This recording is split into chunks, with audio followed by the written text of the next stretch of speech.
Hello everyone, welcome to today's session.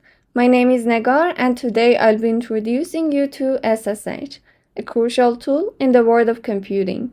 By the end of this tutorial, you will have a solid understanding of what SSH is, how it works, and why it's important. I'll also walk you through a step-by-step guide on how to create your private and public keys on a Mac, so you can start using SSH securely. Before we dive deeper into SSH, let me introduce you to Create AI Cloud.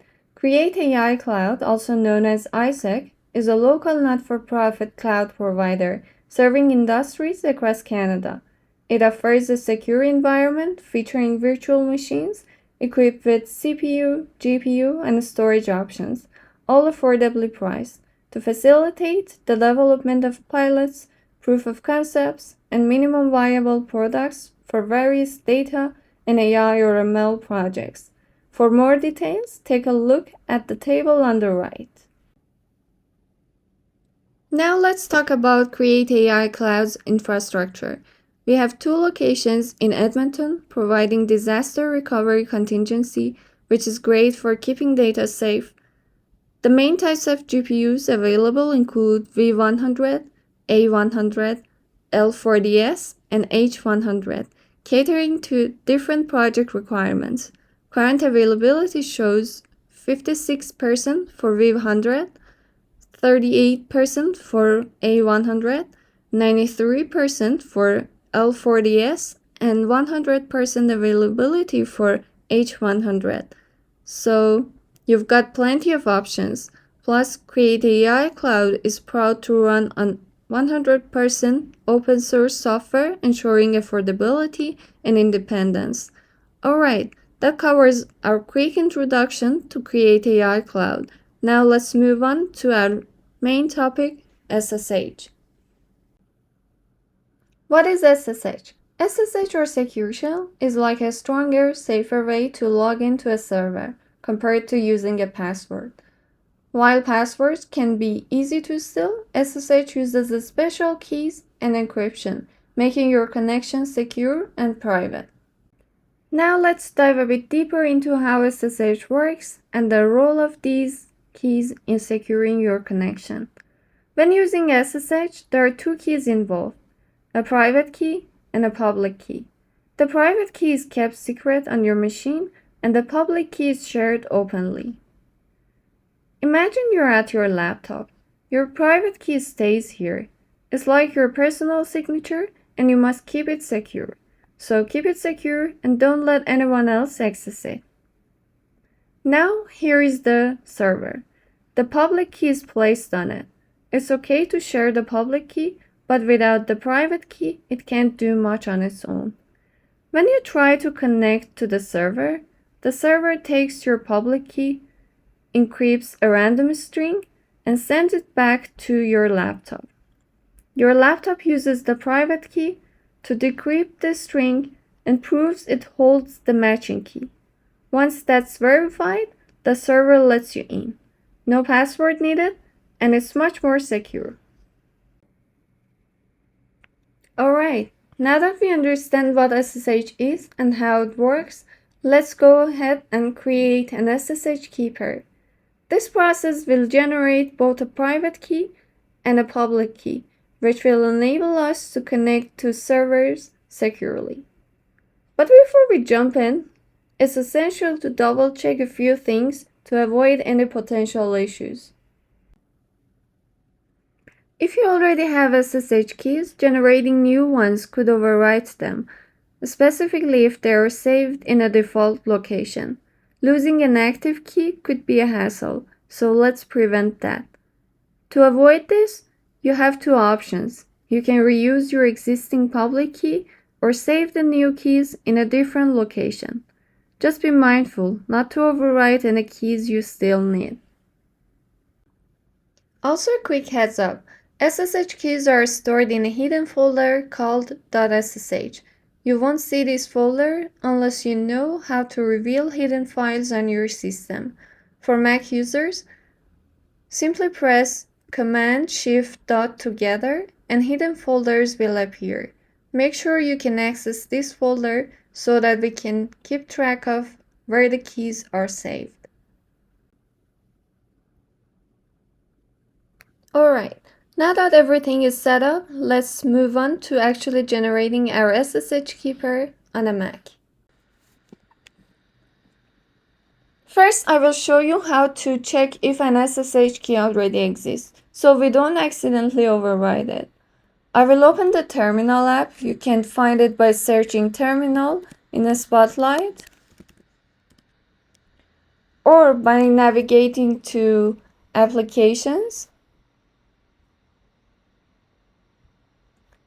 Utilities, and then Terminal. Let's check if any keys already exist to avoid overriding them. In Terminal, I will type the following command. This command lists the files in the .sh directory. If you see any files ending in .pub, it means there is already an SSH key. These two lines. Alternatively, you can go to your home folder, this icon, and then press Command, Shift, and Dot to reveal hidden files and folders. Look for folders named .ssh to see if any keys are already exist. So I'm looking for it. As you can see, I already have keys in my .ssh folder. To avoid overwriting them, I will show you how to specify a different location when creating the new key. Now let's go ahead and generate the SSH key. I will type SSH -keygen and then press enter. This command starts the process of generating a new SSH key pair.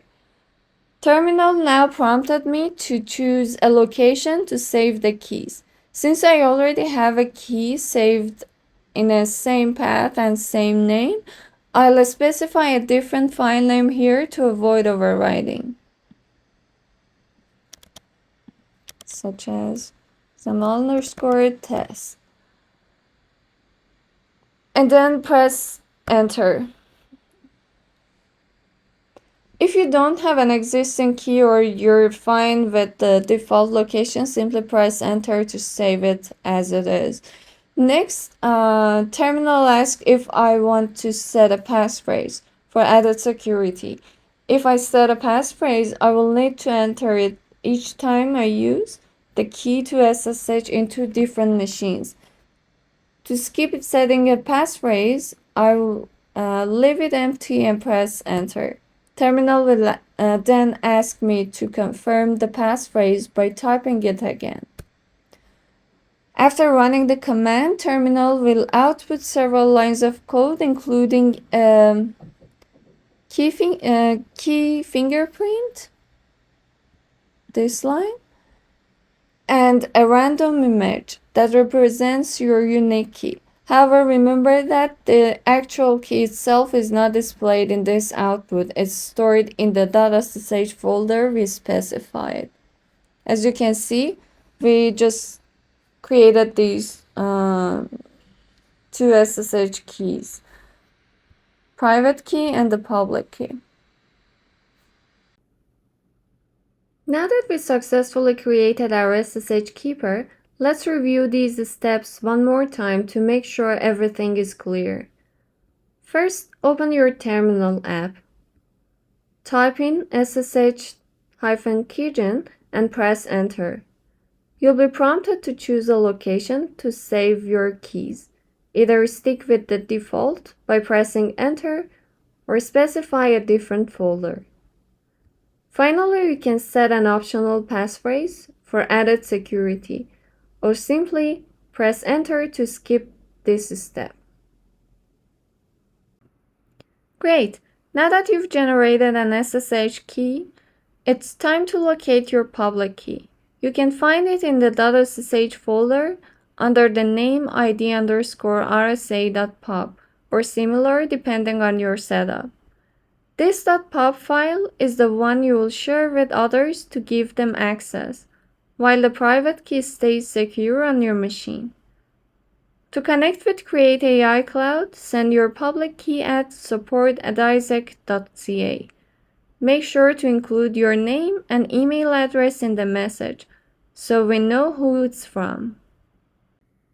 Thank you so much for watching this tutorial on SSH and Create AI Cloud. I hope you now feel confident in using SSH securely and understand how Create AI Cloud can support your projects.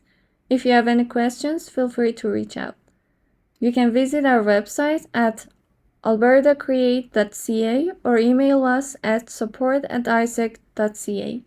And don't forget to connect with us on LinkedIn and X at Powered by Isaac for more updates and resources.